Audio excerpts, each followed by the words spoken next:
વિદ્યાર્થી મિત્રો, અમારી યુટ્યુબ ચેનલ ટીચિંગ મેં શૈલ્યમાં આપનું હાર્દિક સ્વાગત છે.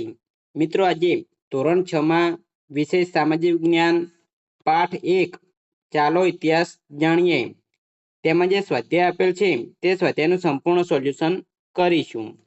જો વિદ્યાર્થી મિત્રો તમે પૂરેપૂરો વિડીયો જોશો તો તમને સ્વાધ્યાયમાં ખ્યાલ આવશે અને તમારી જે પરીક્ષાઓ આવે છે તેમાં પણ તમને ખૂબ જ મદદરૂપ બનશે. મિત્રો, તમે ચેનલમાં નવા હો અને હજુ સુધી જો ચેનલને સબસ્ક્રાઇબ ના કરી હોય તો ચેનલને સબસ્ક્રાઇબ કરવા વિનંતી, જેથી તમને જે નવી નવી અપડેટો આવે છે તે અપડેટો મળતી રહે. મિત્રો, હવે વધુ સમય નહીં લેતા આપણે સ્વાધ્યાયનું સોલ્યુશન કરીશું. તેમાં પ્રશ્ન નંબર 1, નીચે આપેલા પ્રશ્નોના વિકલ્પોમાંથી યોગ્ય વિકલ્પ પસંદ કરી ઉત્તર આપો. તેમાં 1, પ્રાચીન સમયમાં માનવી શેના ઉપર લખાણ કરતો હતો? તો એ 4 ઓપ્શન આપેલા છે. તેમાં સાચો જવાબ છે સી, ભુજ વૃક્ષની આંતરસાલ. આગળ જોઈશું. અહીં બીજા નંબરમાં આપેલું છે, નીચેના પૈકી કયો પ્રાચીન ઇતિહાસ જાણવા માટેનો સ્ત્રોત નથી? તો એ 4 ઓપ્શન આપેલા છે. તેમાં સાચો જવાબ આવશે ડી, વાહનો. વાહનો એ પ્રાચીન ઇતિહાસ જાણવાનો સ્ત્રોત નથી. આગળ ત્રીજા નંબરમાં જોઈશું. ત્રીજા નંબરમાં આપેલું છે કે નીચેનામાંથી કયા લખાણો લાંબા સમય સુધી ટકી રહે છે? તો એ 4 ઓપ્શન આપેલા છે.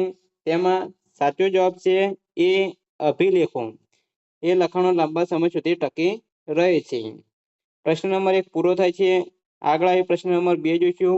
તેમાં પ્રશ્ન નંબર 2માં સૂચના આપેલી છે કે ટૂંકમાં ઉત્તર આપો. તેમાં 1, બીસી નો અર્થ સમજાવો. જવાબ, બીસીને અંગ્રેજીમાં બિફોર ક્રિસ્ટ કહેવાય, એટલે કે ઈસુ ખ્રિસ્તીના જન્મ પહેલાનો સમય. ઉદાહરણ તરીકે 2000 ઈસવીસન પૂર્વે એટલે ઈસુ ખ્રિસ્તીના જન્મ પહેલાના 2000 વર્ષ. આગળ જોઈશું તો એ બીજા નંબરમાં આપેલું છે, એડીનો અર્થ સમજાવો. જવાબ, એડીને અંગ્રેજીમાં એન્યુ ડોમિની કહેવાય, એટલે કે ઈસુ ખ્રિસ્તીના જન્મ પછીના વર્ષો એમ કહેવાય. ઉદાહરણ તરીકે ઈસવીસન 2000 એટલે ઈસુ ખ્રિસ્તીના જન્મ પછીના 2000 વર્ષ. પ્રશ્ન નંબર 3, ભારતના સૌથી જૂના સિક્કા કયા છે? જવાબ, ભારતમાં ઈસવીસન પૂર્વે 5મી સદીના પંચમાર્ક સિક્કા સૌથી જૂના સિક્કા છે. આગળ ચોથા નંબરનો પ્રશ્ન જોઈશું. તેમાં પ્રશ્ન આપેલો છે કે ઇતિહાસ જાણવાના સ્ત્રોત કયા કયા છે? જવાબ, તાડપત્રો, ભોજપત્રો, અભિલેખો, તામ્રપત્રો, સિક્કા, જૂની ઇમારતો, ઈંટો, પથ્થરો, ઓજારો, ખોરાકના નમૂનાઓ, મનુષ્યો અને પ્રાણીઓના હાડકાં, પ્રવાસ વર્ણનો વગેરે ઇતિહાસ જાણવાના સ્ત્રોતો છે. આગળ આવી પ્રશ્ન 2 પૂરો થાય છે. પ્રશ્ન 3 જોઈશું. પ્રશ્ન 3માં આપેલું છે કે યોગ્ય રીતે અ વિભાગની વિગતોને બ વિભાગની વિગતો સાથે જોડી સાચો ઉત્તર આપો.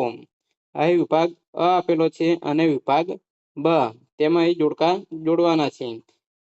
અ વિભાગમાં અભિલેખ આપેલું છે તો બ વિભાગ સાથે જોડીશું. તો અભિલેખ એટલે કે પથ્થર કે ધાતુ પર કોતરાયેલું લખાણ, એટલે 5મા નંબરમાં આપેલું છે એટલે 5 સાથે જોડીશું. ભોજપત્ર એટલે જવાબ આવશે અહીં 3જા નંબરનું, ભુજ નામના વૃક્ષની સાલ. તામ્રપત્ર તો જવાબ આવશે તાંબાના પતરા ઉપર કોતરાયેલું લખાણ. ચોથા નંબરમાં છે બીસી. બીસી એટલે કે ઈસવીસન પૂર્વે. અને 5મા નંબરમાં આપેલું છે એડી એટલે કે ઈસવીસન. આ રીતે વિદ્યાર્થી મિત્રો વિભાગ અને વિભાગ બના જોડકા જોડવાના છે.